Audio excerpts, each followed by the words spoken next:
Welcome to the Well at Work podcast from the University of Kentucky Center on Trauma in Children. This podcast is brought to you by a grant from SAMHSA. On this episode of the podcast, Emily Smith discusses tips for managing media consumption. And now, Emily Smith.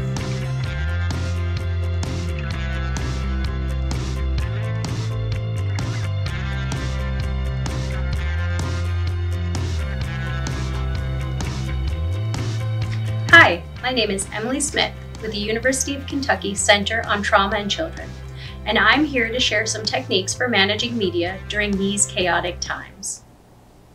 In the midst of the COVID-19 pandemic, news and social media feeds are filled with stories about this new normal, demands for social changes, healthcare workers making sacrifices, massive economic change, and many stories of lives cut short. It can be overwhelming. How do you stay up to date on current events without the panic scrolling that leaves you stressed and exhausted? Learning to manage media time may help reduce stress, leave us with more rewarding lives, and help us sleep better. In the 2015 article, Mass Media and the Contagion of Fear, the Case of Ebola in America, the authors asked if easy access to information triggered Ebola panic or if we were facing a fast-spreading digital epidemic of fear.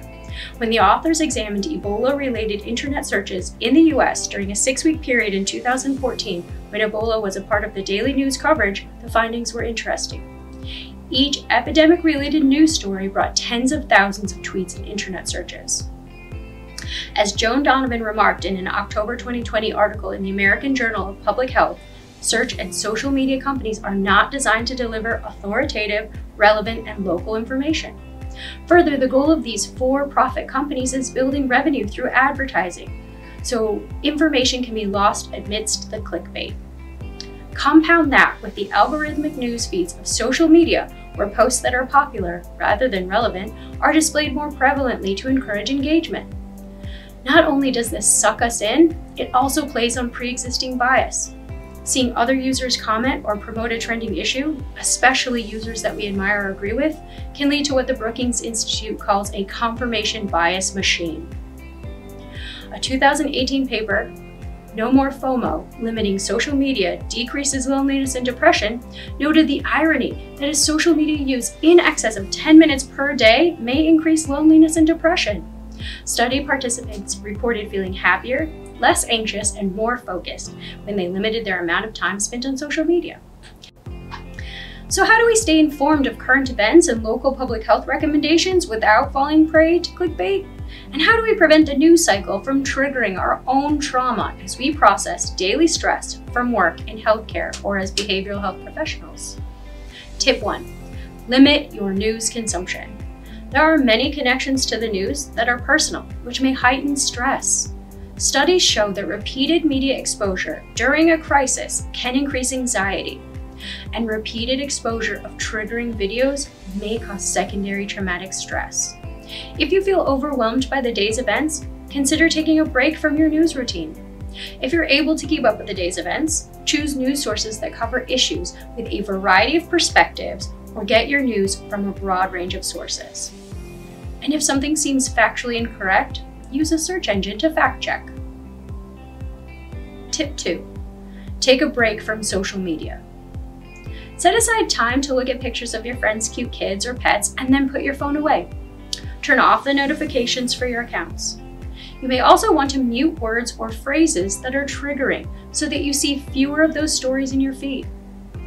Try replacing the time with a hobby you were too busy for pre-COVID-19. And taking a break from social media doesn't need to feel isolating. Replace that endless scrolling with FaceTiming or even calling friends and family. Tip 3. Make the hour before bed tech-free. If you have trouble falling asleep, make sure you avoid looking at your phone for the hour before bed. The blue light emitted by your phone can restrict melatonin, a hormone that controls your circadian rhythm. And the information you read can stimulate your brain and engage you psychologically. Create a bedtime routine that begins with mindful meditation or gentle stretching. If you struggle with that, recreate your childhood routine: bath, brush, books, bed. Building healthy media habits takes time. New research suggests that it may take 2 months for a habit to form. It may help to replace your media habits with healthier activities that reduce stress, help you sleep better, and add joy to your life. Look for more resources, programs, and tools on our website. And remember to stay well at work.